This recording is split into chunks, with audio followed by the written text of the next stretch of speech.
But we're going to start off the show tonight here on Holocaust Remembrance Day with something that should shock the shit out of you.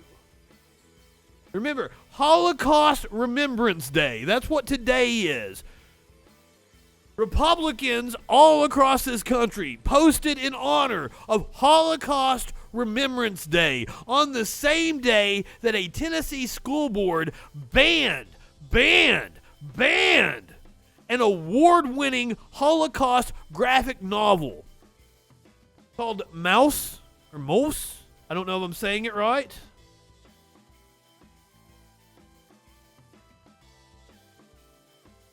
Pulitzer Prize-winning novel about the Holocaust. Board members voted in favor of banning the novel because it contained swear words and a naked illustration. It's pronounced mouse? Okay. I didn't know if it had like a German, like moose.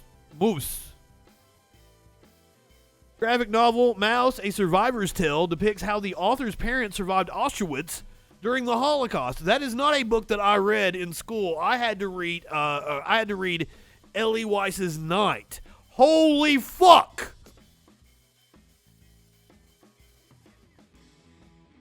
What a book. I did not read apparently Mouse is for a much younger audience.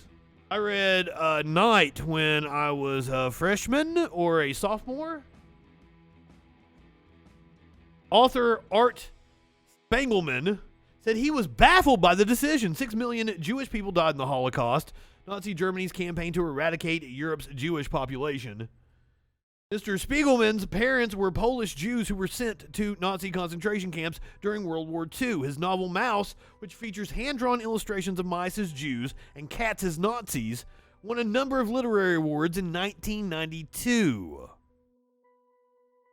Oh, so it wasn't even part of the curriculum. It was just in the library, of course.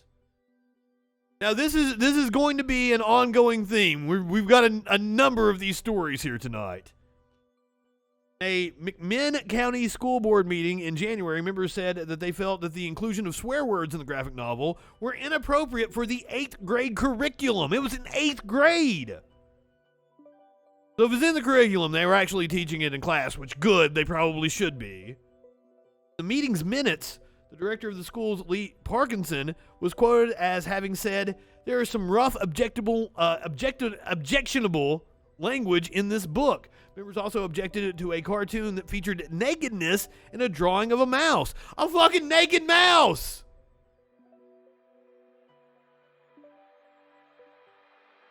Initially, Mr. Parkinson argued that redacting the swear words was the best course of action, but citing copyright concerns, the board eventually decided to ban the teaching of the novel altogether.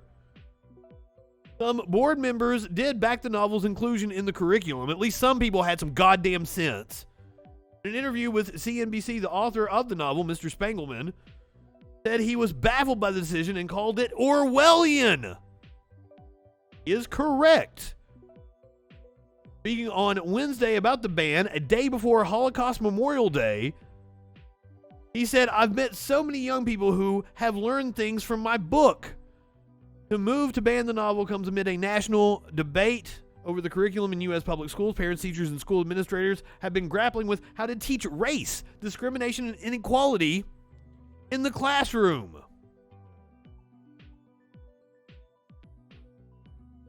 A Tennessee school board has banned the critically acclaimed graphic novel Mouse. It is a true story about the horrors of the Holocaust by Art Spiegelman, and it depicts Jews as mice and Nazis as cats. One school board member commenting on the book saying, quote, "It shows people hanging, it shows them killing kids. Why does the educational system promote this kind of stuff? It is not..." I don't know, because it's education about what actually fucking happened. Wise or healthy being in the schools. Educators and stuff, we don't need to enable or somewhat promote this stuff. We teach this material, to be clear, so that we don't forget. Joining us now is the Pulitzer Prize winning graphic novelist who wrote Mouse, Art Spiegelman. Art, how are you reacting to this? Well, I've moved past total bafflement to trying to be tolerant of people who may possibly not be Nazis. maybe, because having read the transcript of the school board meeting, the problem is sort of bigger and stupider than that. They really genuinely focused, listening to this or reading this 20-minute document.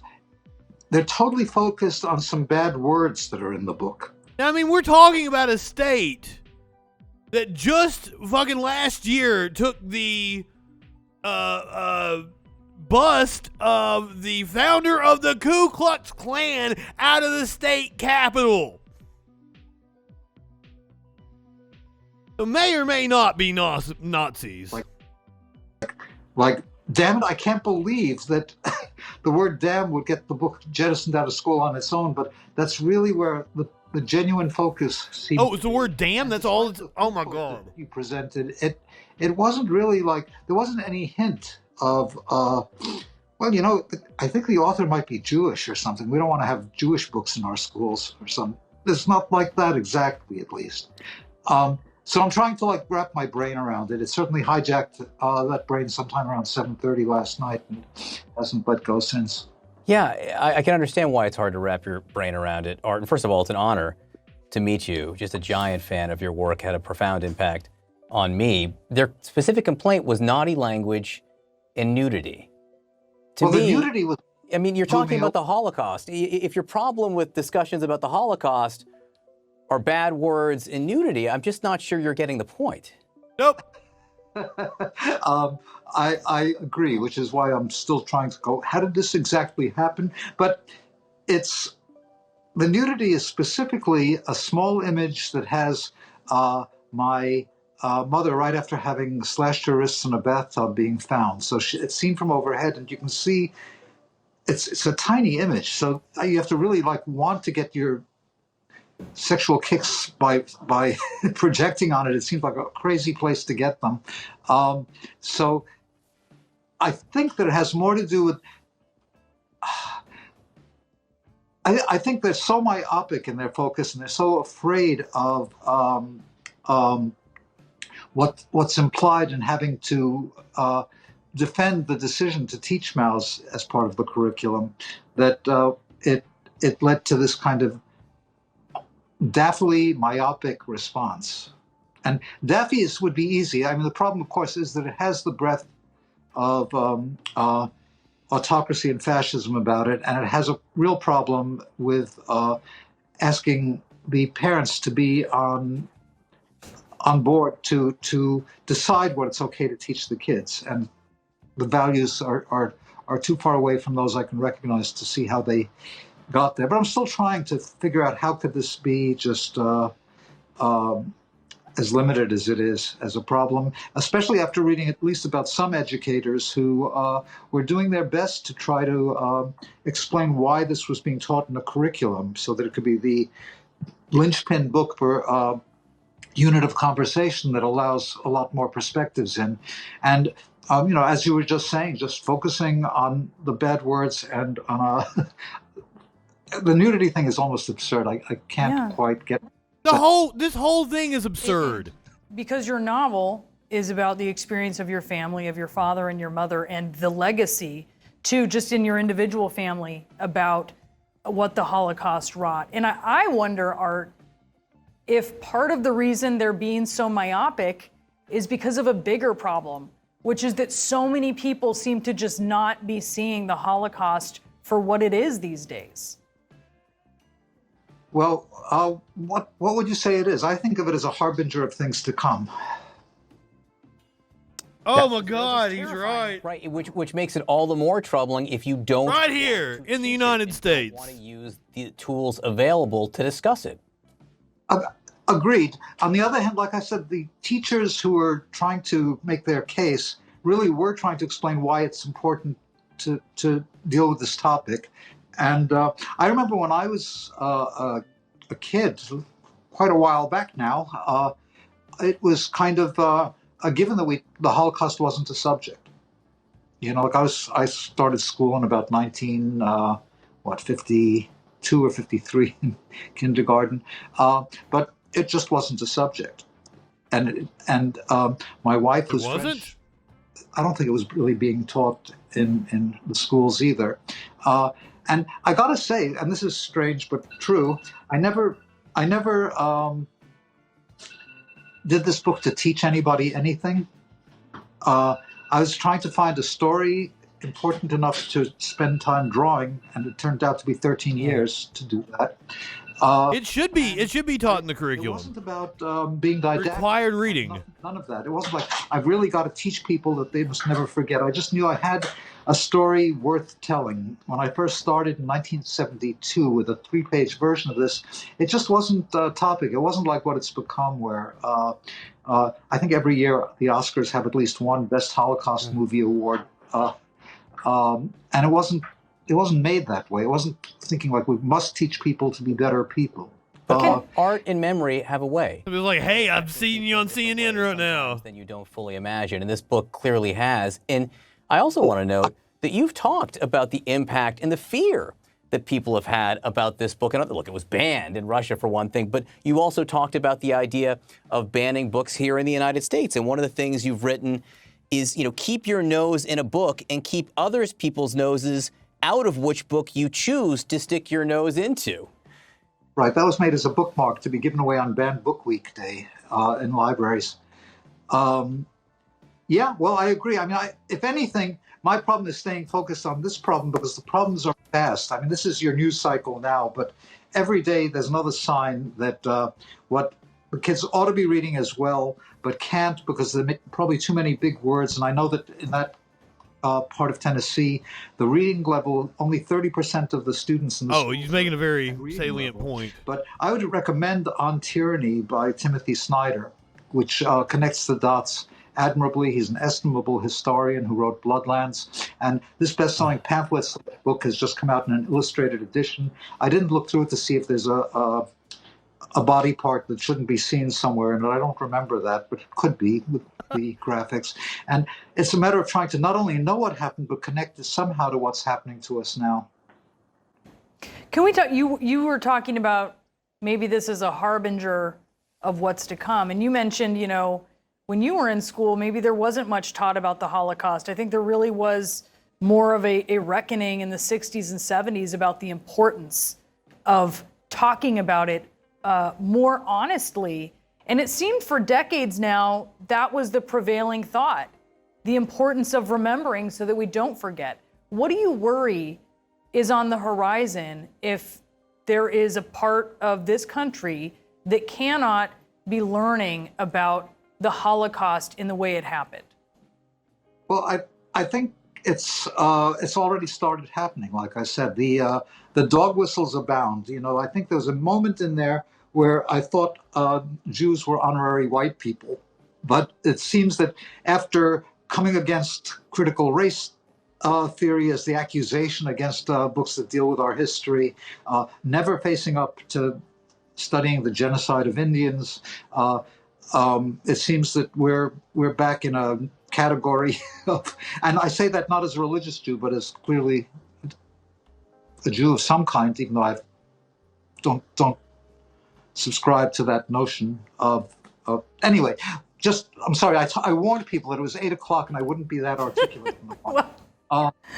So Hasn't had his coffee yet. all I'm saying, I guess, is that this is an issue. It's an issue that's way broader than any one group issue, although that's certainly happening. And I found out, like looking at Twitter last night, that today's Holocaust Remembrance Day, International Holocaust Remembrance Day, which adds to the poignancy, irony, and madness of this to some degree, because it's not. One would think that the word remembrance is important. And I sympathize with the teachers who very sincerely have tried to do this, and are baffled by a school board that must, on some level, have just... This is why I'm so worried about school board elections and city councils all over this country. In that county, only 30% of the students read at grade level, and I guess they were brought up by that educational system themselves. Art, I will say you are more articulate in the 8 a.m. hour than really anybody that I know. I don't know if I could handle you then at 3 p.m., but look, we just really appreciate you. We really appreciate you joining us today. This is... Now let's run down all the other instances of the right wing wanting to ban books. Texas. Students are going off on a school district's push to ban books on inequality. Anyone who knows me knows I love books. History books, novels, comic books. I just love to read. It's a total coincidence that my married name sounds just like R-E-A-D. And let's make no bones about it. I've not seen anything offensive about Joy Reid. I don't know that much. All I know is what we've watched here on the show, but they attack her constantly.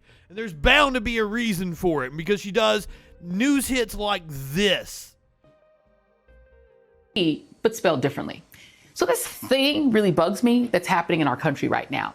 We're so-called conservatives who fear history and who hate the fact that young people might access the true history of this country in books are launching fake grassroots campaigns to try to get books banned, especially books that tell the story of the formation of this country. We're going to talk about the people who are funding these campaigns here in just a little bit. From the point of view of black people, or the history and stories of people who are LGBTQ. In short, the book banners are coming, and they're fake. I mean, you already know. Parents on their own. Oh no. They're being sponsored by right-wing organizations like Heritage Action, the campaign arm of the Heritage Foundation, and a Daughters of the Confederacy style group called Moms for Liberty, whose Tennessee chapter filed a complaint under that state's new anti-critical race theory law, objecting to K-12 schools teaching several books about the civil rights movement, including a book about the Reverend Dr. Martin Luther King Jr., who the book banners love to fake quote to justify their aggression against teaching history. Why do Moms for Liberty object to the book Martin Luther King Jr. and the March on Washington? Well, because it describes white police spraying powerful fire hoses at black children marching for equal rights to the point where the water tore off their clothes, which actually happened. So they, of course, have labeled that pornography. And they are displeased by the fact that the book describes notorious Director of Public Safety Bull Connor as standing for hate more than any other person in Birmingham, which sounds accurate. Other books Moms for Liberty objected to in Tennessee include Ruby Bridges Goes to School, a book written by Ms. Bridges, who desegregated a New Orleans elementary school at just 6 years old, accompanied by National Guard troops for her protection in 1960. Also, The Story of Ruby Bridges by Robert Coles and Separate is Never Equal by Duncan Tonatia, because you wouldn't want children to know that black people were treated as unequal in America. They also think that learning about the March on Washington would be too traumatizing for white kids. Seriously. Luckily, the Moms for Liberty complaint was rejected, but they and their allies are not stopping. They're accelerating these campaigns all over the country, claiming that books that talk about racism, slavery, the Holocaust, are divisive, and more, including books by Pulitzer Prize winner Toni Morrison, are unacceptable, offensive, anti-American, and dangerous, and of course, pornographic. So they want these books banned. Some of the radical anti-history people even want them burned, like Fahrenheit 451, which they'll probably also try to ban if they haven't already. Which is why I think we should buy these books even more and give them as gifts or donate. I will say Mouse is sold out on Amazon as of like just a couple of hours ago. History is important and worthy, and book banners are the absolute worst. Yep. Oh, she mentioned Toni Morrison. That is in Missouri, where they are trying to ban the Toni Morrison book.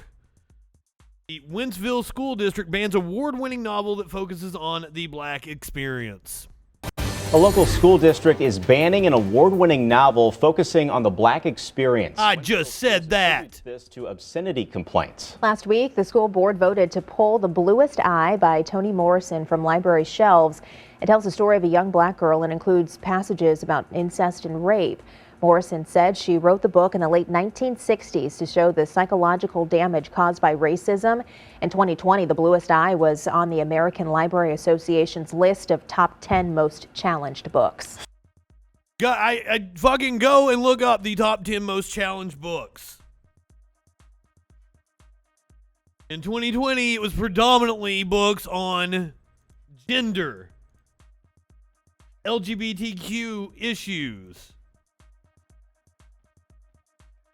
This year, it's a couple that have been like challenged by the left, apparently. But like last year, it was all books. that were challenged by the right and has been all books that were challenged by the right. Florida debates book bans in public schools. A roundup of Florida education news from around the state here. Florida lawmakers haven't been shy in advancing measures aimed at making it easier for the public to challenge the content of materials in school libraries and classrooms. To prod compliance, the legislature has proposed cutting school board members' pay. They've done so at the bidding of conservative groups, some of which have taken to reading passages they consider pornographic at local school board meetings. In certain instances, the groups come with a list of books that they want out of schools. Many deal with LGBTQ topics. Polk County, the Ledger reports that officials visited middle and high schools to remove 16 titles that county citizens defending freedom alleged violate the state's statutes on obscene materials. District officials said the books aren't censored, just quarantined until a thorough review can occur. Districts around the state, including Pinellas County, have faced requests for books to be pulled from the shelves. Some have agreed, while others, such as Flagler County, have told parents that they can control what their own children read, but not others' children. I'm not high enough for this shit. I'm also a little worked up because I know what's going to come next when I fucking play you right-wingers talking about how they're the ones being censored. Observers expect the drumbeat to grow louder on the issue as the legislature continues to consider the concept of barring certain discussions in schools. Focus on the so-called conservative groups that are linked to rich donors, waging a campaign to ban books from schools. We're reading from The Guardian.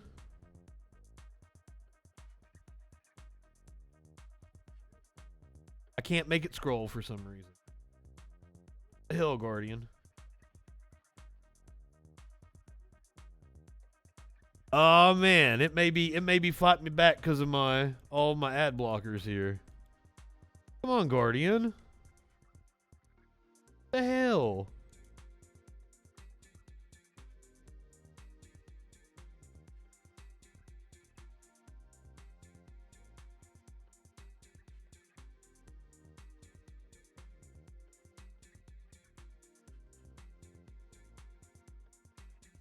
Let me scroll now.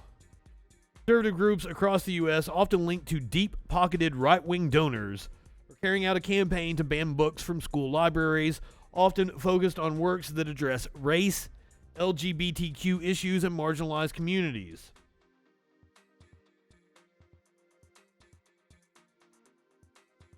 I want to get into the groups. Groups purporting to be grassroots efforts have frequently led the charge, petitioning school boards or elected officials to remove certain books. Though some of these organizations present themselves as a local effort that sprang up around groups of parents united behind a cause, many of the groups involved in banning books are in fact linked and backed by influential conservative donors. Most of the books relate to race or gender equality at a time when some Republicans are mounting an effort to prevent teaching on race in schools by launching a loud campaign against critical race theory.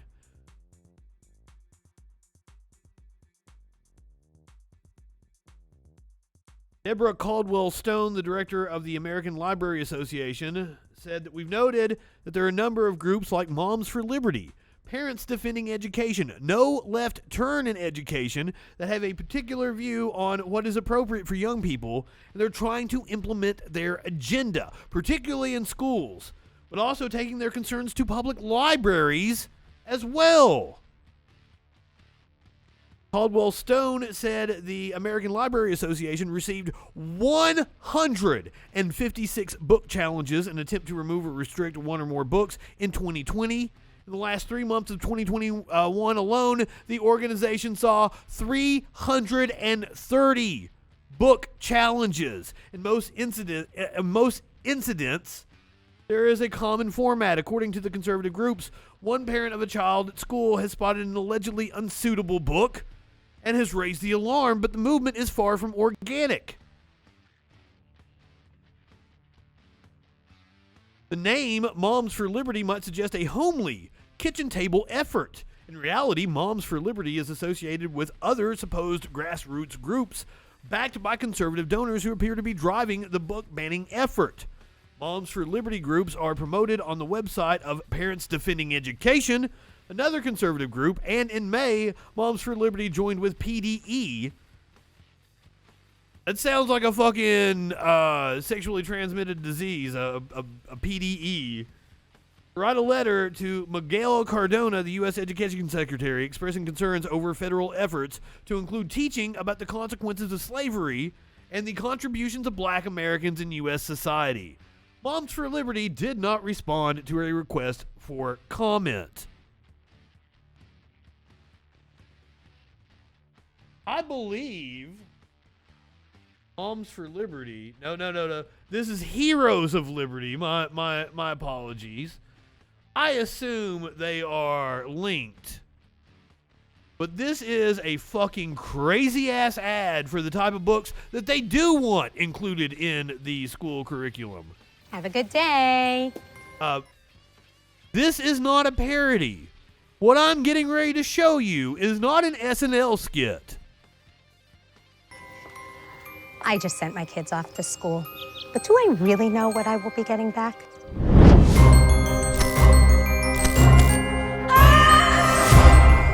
Honestly, this is troubling. I mean, let's face it. Our kids are being virtually brainwashed by woke messages in schools and in children's literature. Why teach young children that something is inherently wrong with their body, their color, or their country? Why not teach values such as personal responsibility, courage, freedom, and the willingness to sacrifice for such values?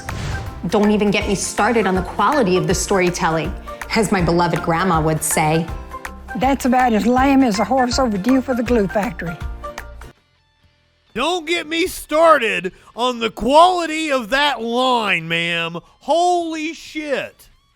That's why I was so happy when my good friend Christine told me about Heroes of Liberty. A new biography series for children that was created to do something that once was obvious. Tell great stories. Heroes of Liberty. Such heroes like Ronald Reagan, who funded Muslim terrorists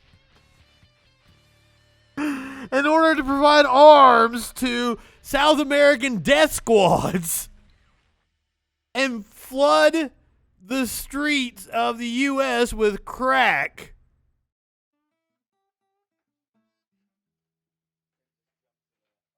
Thomas Sowell,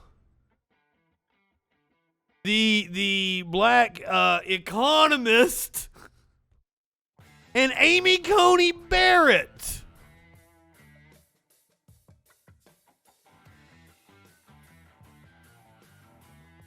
Those are the heroes of liberty they want to teach about in school.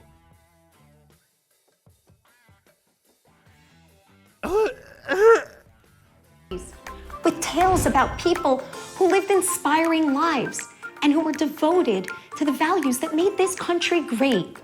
These books are created by world-class illustrators and writers and are delightful and as American as apple pie. I bought this.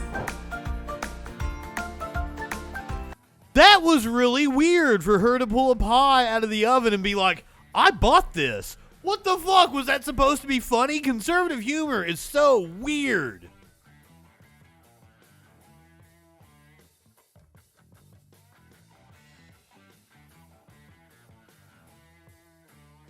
This is like all the hallmarks of fascism, by the way. The appeals to symbolism and a mythology around a national cause. Fascist as fuck. We can't change the school systems overnight, but we can reclaim these magical moments of bedtime.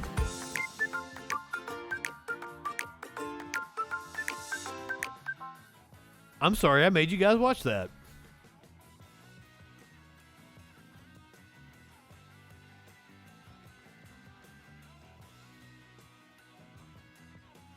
On to the next group.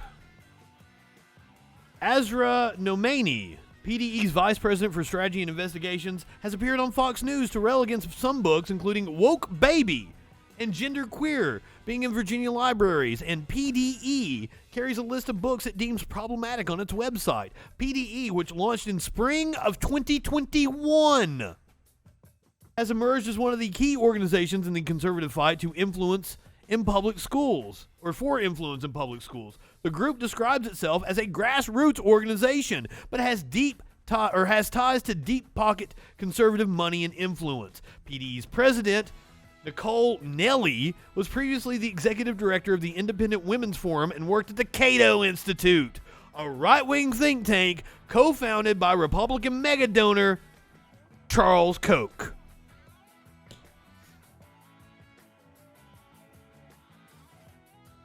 The Intercept reported that the IWF has received large donations from Republican donor Leonard Leo, a former vice president of the Koch-funded Federalist Society, who advised Donald Trump on judicial appointments.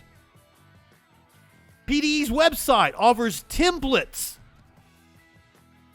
as to how aggrieved people can get involved. The group is behind an effort to create a web of coordinated Instagram pages that highlight perceived liberal bias at specific schools and offers a step-by-step guide to doing the same. From how to create a specific Gmail address to match the mission to how to describe the Instagram account. The guide advises for the full name field, use woke at school name. For the username field, use woke eat school name. What? PDE, which is also railed against critical race theory, even tells parents they should spy on teachers' online activity to seek incriminating material.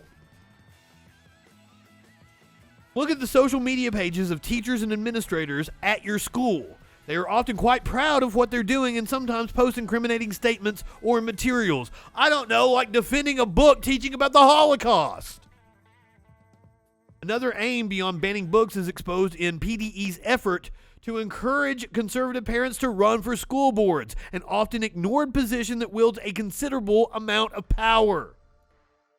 PDE offers a guide on how parents can run, and while also describing how to gain influence on parent-teacher-student associations. It even offers specific questions disgruntled parents can pose to their school boards.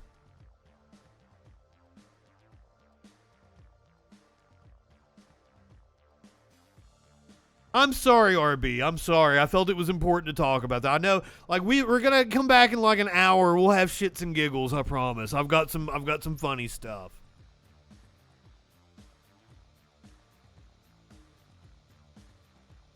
I am really worried about where we're heading as a country. I honestly am. Meanwhile, I'm watching conservatives selling Let's Go Brandon shirts, raking in the fucking money while claiming to be censored.